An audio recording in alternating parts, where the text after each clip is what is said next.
নমস্কার প্রিয় ছাত্রছাত্রী, West Bengal state university BA programme 4th সেমিস্টারের আমি সাজেশন দিচ্ছি। GE4 DSC4 এডুকেশনের সাজেশন। সাপ্লিমেন্টারি এক্সামিনেশন যারা দেবে সিবিসিএস সিস্টেমে তাদের জন্য এই সাজেশন। অবশ্যই কমন পাবে, 100% তোমরা কমন পেয়ে যাবে এখান থেকে। তো ইউনিট 1 থেকে মান 5-এর জন্য পড়বে মূল্যায়ন ধারণাটির মূল নীতিগুলি আলোচনা করো, মূল্যায়নের গুরুত্ব ব্যাখ্যা করো।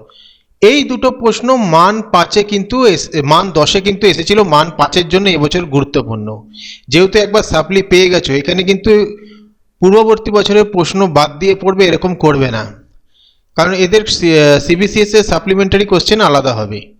মূল্যায়ন এবং পরিমাপের মধ্যে গুরুত্বপূর্ণ পার্থক্য লেখো, অথবা মূল্যায়ন ও পরিমাপের মধ্যে পার্থক্যগুলি কি কি, একটি কার্যকর মূল্যায়নের মূল বৈশিষ্ট্যগুলি কি কি, অথবা একটি অভিজ্ঞতার বৈশিষ্ট্যগুলি উল্লেখ করো।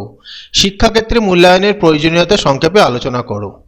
এই হলো মান 5 প্রথম ইউনিট থেকে। মান 10-এর পড়বে এই ইউনিট থেকে মূল্যায়ন এবং পরিমাপের মধ্যেকার পার্থক্যগুলি উদাহরণসহ বিশদ আলোচনা করো। দেখো সেম কোশ্চেন আছে, শুধু বেশি করে একটু ব্যাখ্যা করতে হবে। পার্থক্য পূর্বেই দেওয়া হয়েছে, সেটাই কিন্তু কোশ্চেন মান 10-এও দেওয়া হয়েছে।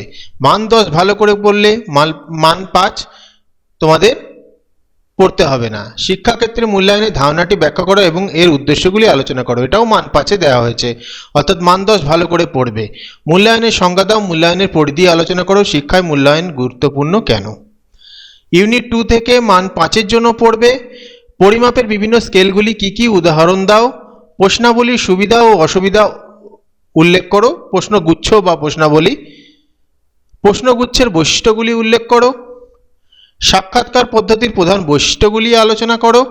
পর্যবেক্ষণ পদ্ধতির সুবিধা ও সীমাবদ্ধতা লেখো, অথবা মূল্যায়নের কৌশল হিসেবে পর্যবেক্ষণের ভূমিকা সংক্ষেপে আলোচনা করো। সিআরসি এর পূর্ণরূপ কি, এর গুরুত্বপূর্ণ বৈশিষ্ট্য উল্লেখ করো। সর্বাত্মক পরিচয়পত্রের যে কোনো 4টি সুবিধা লেখো। এখানে যে কোনো 4টি না লিখে আরও একটা পড়ে নেবে, কারণ মান 5-এর জন্য হবে এটা। যে কোনো 4টি না, যে কোনো 5টি হবে, টাইপিং মিস্টেক হয়ে গেছে। মান 10 মূল্যায়নের বিভিন্ন সরঞ্জাম এবং কৌশলগুলি আলোচনা করো। প্রশ্নাবলী ও সাক্ষাৎকারের সুবিধা ও অসুবিধাগুলি ব্যাখ্যা করো।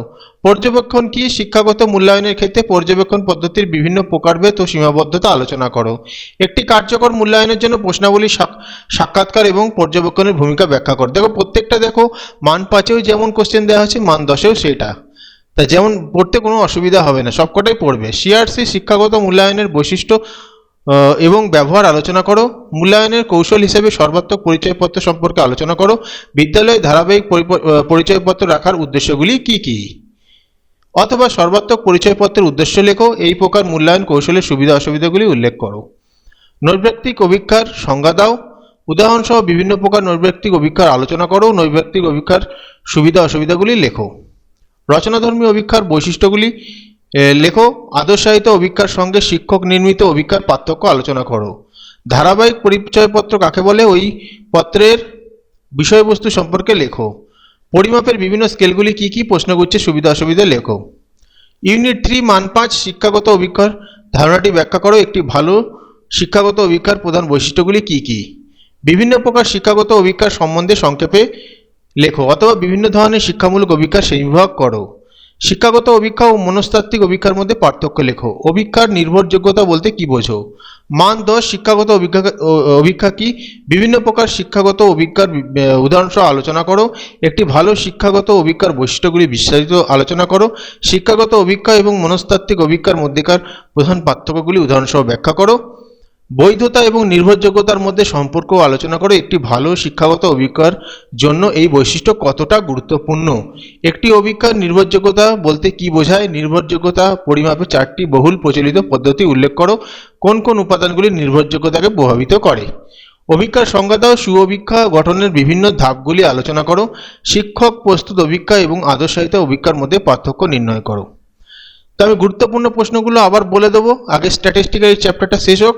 মান 5 পরিসংখ্যার ধারণা এবং উপযোগিতা উল্লেখ করো। স্কোর এবং ট্যাবুলেশন কি, কেন্দ্রীয় প্রবণতার পরিমাপের ধারণাটি ব্যাখ্যা করো। গড়ের বৈশিষ্ট্য এবং ব্যবহার লেখো। তারপরে এই অঙ্কটা রয়েছে, অঙ্কগুলো দেখো। ভেদাঙ্কের প্রকারভেদগুলি উল্লেখ করো। বিষমতার ব্যবহার আলোচনা করো। এসডি এর ব্যবহার লেখো। অঙ্কগুলো দেওয়া আছে, এগুলো প্র্যাকটিস করবে। সম্যক চ্যুতির যে কোনো 5টি সুবিধা লেখো। মান 10-এর জন্য পরিসংখ্যান কি, শিক্ষাক্ষেত্রের গুরুত্ব ও ব্যবহার আলোচনা করো। কেন্দ্রীয় প্রবণতার পরিমাপগুলি কি কি, এদের ধারণা, বৈশিষ্ট্য, ব্যবহার আলোচনা করো। নিম্নলিখিত স্কোরগুলি গড়, মধ্যমা এবং মোড নির্ণয় করো। এই অঙ্কগুলো রয়েছে, দেখতে থাকো।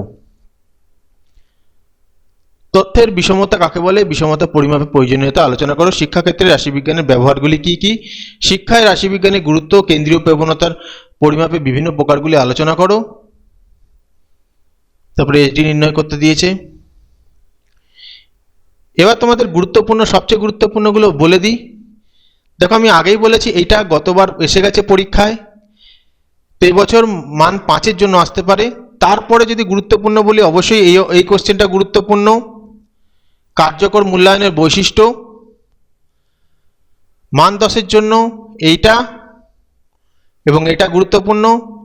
ইউনিট 2-এ পরিমাপের স্কেল, এটা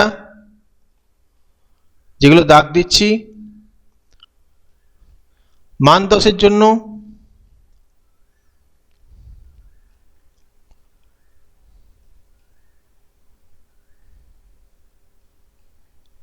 সবকটাই পড়ার চেষ্টা করবে, কিন্তু সবচেয়ে গুরুত্বপূর্ণগুলো আমি তোমাদের বলে দিচ্ছি।